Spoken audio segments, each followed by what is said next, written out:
So, as you all know, President Donald Trump recently announced that he would be pardoning the overtly racist, criminal, and corrupt sheriff of Maricopa County, Arizona, Joe Arpaio.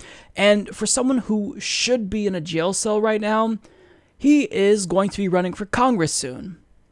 I'm not kidding. 85-year-old Joe Arpaio, who, by the way, as recently as December claimed that he had proof that Barack Obama was born in Kenya, running against Jeff Flake for the United States Senate seat in Arizona in 2018. What are your thoughts?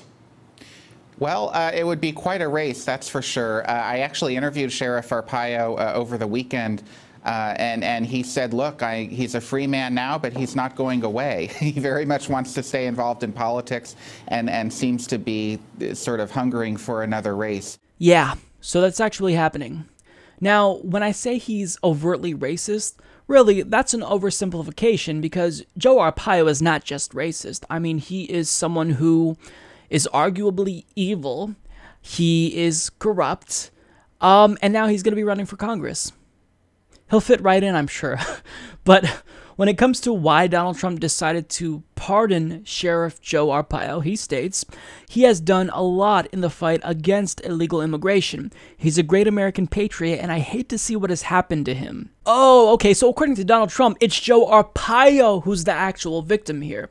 It's not the opposite. He hasn't victimized countless people in Maricopa County, Arizona. It's that he's the victim, right? So let's learn about what he did to, quote, fight immigration in Arizona. So according to Brian Toshman of the ACLU, he reports Arpaio was recently convicted of criminal contempt after he deliberately violated an earlier court ruling that ordered his department to end its practice of illegally detaining people based only on suspicions about their immigration status.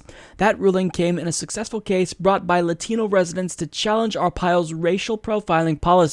In traffic stops, workplace raids, and neighborhood sweeps, Arpaio ordered deputies to target residents solely based on their ethnicity, often detaining people without reasonable suspicion that they were violating any laws that his office was allowed to enforce.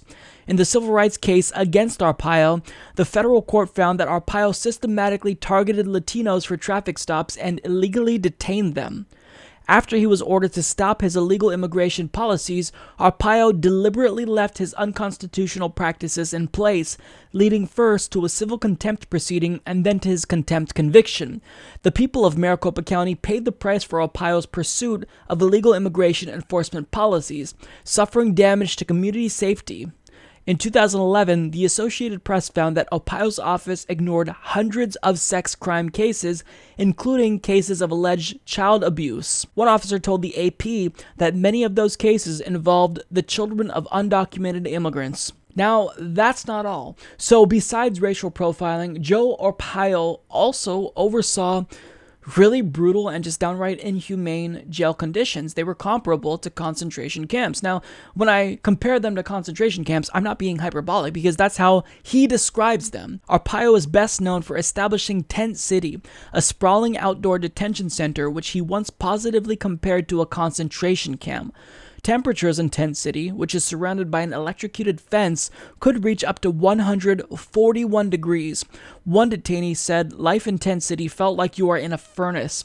People held there were primarily Latinos. He called it the tent where all the Mexicans are, and were put into chain gangs and subjected to humiliating practices like public parades. Women of color in Arpaio's jails were particularly mistreated. The Justice Department discovered cases where Latina detainees were denied basic sanitary items and were forced to remain with sheets or pants soiled from menstruation, or were put into solitary confinement for extended periods of time because of their inability to understand and thus follow a command given in English. In what was called the biggest misspending of state funds in the history of Arizona, Arpaio's department misappropriated tens of millions of taxpayers' dollars meant to improve the county's jails and used the money to conduct immigration sweeps, investigate Arpaio's critics, and pay for personal travel. People in Arpaio's jails were subject to substandard health care, sometimes to the point of extreme suffering, even death. The ACLU challenged Arpaio over his failure to meet the health needs of people in his jails and won in court when a federal judge agreed that the deficient and dangerous healthcare system violated detainees' constitutional right to adequate care.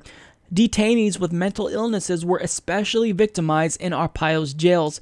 Neglect appeared to be standard procedure in Arpaio's jails. When a diabetic detainee who had not received insulin shots began vomiting and having seizures, she was roundly ignored by jail staff. Eventually, one guard simply moved her into another room to muffle her cries for help. The Phoenix New-Times also discovered that people hanged themselves in the sheriff's jail at a rate that dwarfs other county lockups, comparing the medical care found at county jails to those of prisoner of war camps. This is absolutely unthinkable, but if you think that's all that's wrong about Joe Arpaio, there's a lot more, because he's also corrupt. And when I say he's corrupt, I'm not saying corrupt in the standard political sense where multinational corporations bribe politicians for policy concessions. I mean, I'm talking about a level of corruption that you usually only see in fiction, in movies, in books. So Arpaio was known to intimidate supposed enemies, including a judge's spouse, a political rival, a county official, and a reporter. The Justice Department also found that his office engaged in a pattern or practice of retaliating against individuals for exercising their First Amendment right to free speech, as deputies tried to silence individuals who have publicly spoken out and participated in protected demonstrations against Arpaio. In one infamous case, people working under Arpaio staged an assassination attempt against him in order to boost his popularity, framing an innocent man in the process. He spent 4 years in jail waiting to clear his name and eventually received a $1.1 million settlement. While Trump seems to think that Arpaio is the victim, a presidential pardon for the former sheriff would just be the latest injustice to befall the countless people wronged by his years of racism, lawlessness, and abuse. This is the individual that Donald Trump decided to pardon. There are thousands upon thousands of people locked up in jail right now for non-violent crimes because they were smoking marijuana or they were selling marijuana. But of all the people in the world, Donald Trump decided to pardon perhaps one of the most evil. And on top of that, it's not just that he pardoned him and, admitted, well, he has his faults, but overall he's a good person. I know him personally. I think he has a good heart. No, Donald Trump painted him as the victim. And basically, what Donald Trump implied was that Joe Arpaio, he was the victim of a political witch hunt because he was against Obama, because, surprise, surprise, he was also a birther. So since Joe Arpaio, is another birther, is a fellow birther, Donald Trump, he can empathize with him and empathize with the criticism that Joe Arpaio received and decided to pardon him. Now, this is despicable. Donald Trump, in getting in bed with racists, overt racists who are just downright corrupt, Donald Trump is showing that he's no different. You're the same as the company you keep. Now, people are saying that, this was kind of a signal to Trump allies that, if anything goes south in the Robert Mueller investigation, that, he might be inclined to pardon them too.